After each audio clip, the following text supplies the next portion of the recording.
guys, welcome back to my channel. My name is Desireeiyorah. I am a lifestyle vlogger.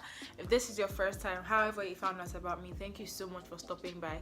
Please do subscribe and click the notification bell so you can see whenever I have a video. If this isn't your first time, hey boo, how you doing? Thank you for coming back again. If this isn't your first time and you haven't subscribed, I can't lie, I'm a bit salty. I'm a bit mad at you, so subscribe and then we're good. Thank you. So you can probably tell from the title of the video, I am going to give you guys tips, right? Tips and tricks on surviving a private university in Nigeria, West Africa. Yeah, surviving a private university in Nigeria. So I went to a private university, so I feel as though I have tested and trusted tips for you, baby. I have, like, I feel like I know what I'm doing. I went to a private university. I went to Babcock University, and I think I spoke about this on one of my Instagram posts. And funny enough, some people DM me and said, was it that easy? And I'm like, yo, school was a breeze for me. So I'm gonna give you tips on how to survive school, right? Because private universities in Nigeria are a different breed. There is no normal. It's not normal. It's not. You can't go outside and say, oh, in my uni, you didn't go to uni, so private higher institutions in Nigeria are different. First things first, the number one thing I feel like everybody needs to understand: you are not a rebel, okay? You are not a rebel. You're not fighting the powers that be. You are not there to be different. You are not a rebel. Don't try to be a rebel. Don't do anything that is against the school policies and rules. Now, it's not that hard if I'm being honest. Okay, so if you don't understand why this is such a big deal, private universities in Nigeria have tons and tons of rules and regulations. Not the normal kind of university rules and regulations where they say don't cheat. Private universities in Nigeria, like mine said, my armpit shouldn't show because it's a sexual organ. That was what it was.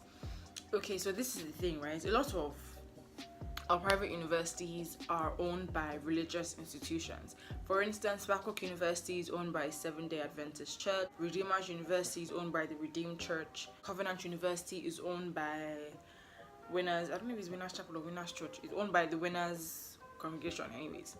So they have a lot of rules, and a lot of these their rules are religion based. Let me give you a couple of them. In my school, at a certain hour of the day, you are not allowed to be with somebody of the opposite sex. It's just a no-no. Don't be. And I think it's that way in a couple of other private universities. I know it's that way in Covenant University for a fact. You know, don't be a rebel, right? Don't say, no, I can't do it, I'm not going to do it. Just follow whatever rules they have given you to follow. If they say stand on your head, no, that's the thing, right? This is not to say that if they tell you any ridiculous thing to do, you do it. Don't do it. Don't indulge in any ridiculous rule. For instance, there was this whole ruckus about this Covenant University thing. I didn't really get the cocoa of the gist, but some guy was having the provost of the school pinned something on him that he didn't do, and so he came out, and then everybody was telling their Covenant stories. And this woman said that in her time there was this guy, I don't know if he's a lecturer, RA, hall, senator, I don't know. So there was this guy that came into their halls and was smelling their underwear because he says he was smelling sperm from the outside. If such a thing happens, do something about it. Don't keep quiet. Don't say I'm not a rebel. It's not being a rebel, it is having common sense. Report to who you can report to. If nobody in school can be reported to, report to somebody at home that will come into the school and fight, okay? So I'm not saying do ridiculous things, don't have sense, don't stand up for yourself. But what I mean is the rules that have been put in place for a reason. If we're all being extremely honest with ourselves, these schools didn't come to poach us from our secondary schools. We went ahead, applied to these schools, sought admission at these schools. So you cannot come in there and say, F whatever rules you have, I'm not going to obey it. Most times it is way easier. School is so easy if you just do what you're supposed to do. It might seem like a whole lot, but guess what? You're not in school for that long in the year. Like, you don't need, just try. Just do what they tell you to do. then go home and do what you want to do. If you want to go home, whatever you want to do, do it when you get home, but just do what they ask you to do in school, and you'll breeze by school. Okay, like number two thing, identify what it is you're in school for before going to school. Are you in school for turn-ups? If that's what you're there for, first of all, let me just say that there's no reason that's invalid though. There's no reason that's invalid. Every reason is valid. Just understand that for every action, there's a reaction. So for everything you do, there are consequences to it. So if you accept whatever thing you're there for, accept the consequences that come with doing whatever it is you're doing. So, are you there for turn-ups? Identify it. Are you there to get a degree? Identify it. Getting a degree is the general umbrella. Everybody wants a degree. Are you there for turn-ups? Right? Are you there for a good ass degree? Are you there just because you don't want to be at home? Are you there because you want to find future love of your life? Are you there because you just want to gallivant? Now, if you're there to find the love of your life, then you do the things that will help you find the love of your life. You do all the things necessary. You mingle, you find the love of your life. If, for instance, your school is the sort of school where if you're close to someone of the opposite sex doing anything precarious, sometimes just looking at each other at a certain hour of the day you are out of the school, you should understand that can happen because you're finding the love of your life and it is fine, right? Just don't let there be a cut. That's all. Now, are you there to get a good degree? If you're there to get a degree, know that there are certain things that need to be done for you to get that degree, and be ready to accept the consequences of it. So doing the right things to get your degree means good grades, no carryovers, no stress with lecturers, no stress with books and academic stuff. That's the consequence of that. Be ready to live with that consequence. If you're there for turn-ups, or fine and good, know that if you're in kind of school where you're not allowed to be out of school if you're not going to your father's house and you get caught, you're most likely going to get suspended or expelled or put on probation or have some sort of punishment. Be ready to live with that punishment. So always, like, before you enter school, know why you're in school, know what you're there for, know why it is you're going there. If you're coming, my advice, my 2 cents is you might as well just put your head down, do what it is you need to do, and get out in 4, 5, 6 years. Like, just enter and come out. 3, you came to school by yourself. You came to school by your singular self. Just you. Even if you're twins, you are 2 separate entities, right? You came to school by yourself. Everybody should carry their father's last name. Do you understand me? I'm not saying friendship is useless. Friendship is golden. It's important to have friends. It's important to have a support system and people in school with you, because they're the ones that understand what it is you might be going through while you're in school, because they're there. But don't put it on your head. Don't say, oh, my friend did, my friend said, because my friend said we move, because my friend said we sit, because my friend said we do. At the end of the day, you came to this world on your own. You came to that school by yourself. You are there as you and you alone. Have friends, have a support system, have people you mingle with, have people there for you. But when push comes to shove, when it comes down to it, you are on your own, and never ever forget it. Don't ever let it leave your mind. 4. Am I on 3 or 4? I don't know what I'm on. 4. Hopefully it's 4. Figure out how you work best in a study environment. So figure out how you read, figure out how you understand things, figure out how assignments work for you. Just figure out all of that out. Personal example, I am very, very, I retain everything that is said to me. If you say it is in my head, it's locked through the key, it's there, it's not going anywhere. So my first year in uni, I was a waste. I was an actual waste because I hadn't established what I was there. Like, it wasn't, I'm in school. Like, to me, it was just, yeah, I'm in uni, cool beans. Like, I'm in uni, fine. But I wasn't doing what I needed to do. So my first year, I wouldn't go for all my classes. If I go, the ones I would go for, I would listen, of course, but I wouldn't go for a lot of them.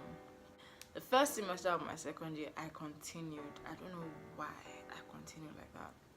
But I continued doing the whole, I beg, I'll read. And I know that I can read 1,000 novels today, but give me a note to read and I don't want to read it. I don't like reading it. So I wouldn't go to class and I'm like, I'll just read my notes and it'll be fine. Everything will be cool. And the same thing, my GPA stayed the same. So the second semester of my second year, I'm like, okay, come on. Like, you're only here for 4 years. Just do the needful in those 4 years. So my second semester, I started going for all my classes. I made it a point to not miss any classes. If I'm not going for a class, I know for a fact that I know the thing, like I can read it and get it. It's not like I read and I don't get what I'm reading, but I know that I understand better if I listen. So I would go for a harder class. If it's a harder course, I'm in the class every day. There's no, nothing against people not go, because I will not get it. I'm not going to read it and get it the way I need to get it. So I know that I am just vocal, just let me hear it. Once I hear it, I'm cool, it's in my head, it's fine, and I can decide to honestly read a day before my exam and everything will be fine. Once I figured that out, you guys, life was a breeze, school was a breeze. So I figured that out. Now some people are visual, right? So they need to see the lecturer doing their thing, they need to see the lecturer talking, because they remember, they like replay the whole scene in their head when it's time. Some people they don't want to hear anybody. Just give them a note, a textbook, give them a handout, give them something to read. Excuse me. Give them something to read and they'll go and read it and they'll get everything that's being taught. Like, some people are that way. So you need to figure out your study pattern. You need to figure out what works for you. Always don't say because these ones do this, these ones don't do that. For instance, I still read with music. I like to plug myself in and read, because how I used to explain that to people that would ask was, I'm blocking out everything and just that song, and the song, it's not like I'm singing the song in my head, the song is just calming me down and my mind is completely focused on what it is I'm reading. That's how that used to work for me. That doesn't work for everybody else. So again, figure out what works for you. 5, 4, 3, I don't know what number one. Another point is, it is cool to be a good student. It is very, very cool. It is the coolest to be a good student, okay? Because people will tell you, or people would make you think, nobody outrightly says it. People will make you think, ugh, this one is always going for chapel seminar. Ugh, this one is always in lecturer's office. Ugh, this one, any small thing, she wants to do RA. Ugh, she's the potter's friend. Ugh, it is cool. It is fine. It is good. It's amazing. Keep doing you, boo. Keep being a good student, boo. Because when it comes down to it, when things get hard, right? When the worst happens, you're just going to be relaxing. You're going to be chillaxing. You're going to be cool. You're going to be fine. You're going to be great. It's not going to be your business. I'm not saying you and everybody is perfect. I'm not perfect. I wasn't perfect. I'm still not perfect. A lot of people weren't, but then just try your best to be your best. Just try your best to just do the right thing. Keep your head down. It is literally 4 years, 6 years max if you're trying to be a medical doctor. Wow. 6 years max and you're out, you're done. Finito, as in school is over. And then you can be whatever it is you want to be. And this 6 years I'm calling, it's not like you're in school for 6 years. Do you understand? Like, there are periods you're in school and there are periods you're out. It is not, school isn't easy. It's not the easiest, especially private universities in Nigeria. My God, they are hard, because aside academic challenges, they are making you battle with your faith. They're making you battle with your sanity. That's, wow. Yeah, it's not easy, right? But just put your head down. Just say, you know what, I'm going in for a particular reason and I'm coming out. And I know we hear these things a lot from our parents, from lecturers, during seminars, during stuff like that, and is almost like a hymn that they keep repeating. But I promise you, that is the best thing to do. And take it from me, take it from me, because let me tell you something. I lived my best life in uni. Don't hear this and think I wasn't having a good time. I was living my best life. In fact, I went to uni for all the reasons I called. I went for turn-ups, okay? I went to get a good degree. I didn't go find love of my life. But yeah, I went for everything and I lived my absolute best life. But I also knew why it is I was there, right? I also knew what I was there to do. And I knew that, listen, if you're going for this reason, just go and finish it and then come out and do whatever it is you want to do. I promise you, it's not that hard. Sometimes it gets hard, sometimes it gets frustrating. It will end. Everything that has a beginning has an end. It's going to end. Do you understand? So yeah, I think the most important thing I have said pertaining to the topic of surviving a private university in Nigeria is not being a rebel. Just do what they tell you to do. Just do it. Short period of time and you're done. You're out. Anyways, thank you guys so much for watching. This was a very impromptu improv video. I was just thinking about it today at work and I'm like, I'll tell them a little something about it. So I filmed this. Anyways, hope you guys enjoyed this video. Thank you guys so much for watching. Please like this video. Let's give it a thumbs up. Subscribe to my channel, please. Do subscribe and click the notification bell. Yes, it's a bell somewhere down here, so you can always see whenever I post a video. Aren't you guys proud of me? I've not been like giving every 3 months. I've been giving like every 2 weeks. Aren't you guys proud? I'm proud. Anyways, so yeah, thank you guys so much for watching. Hope to see you guys in my next video. Bye.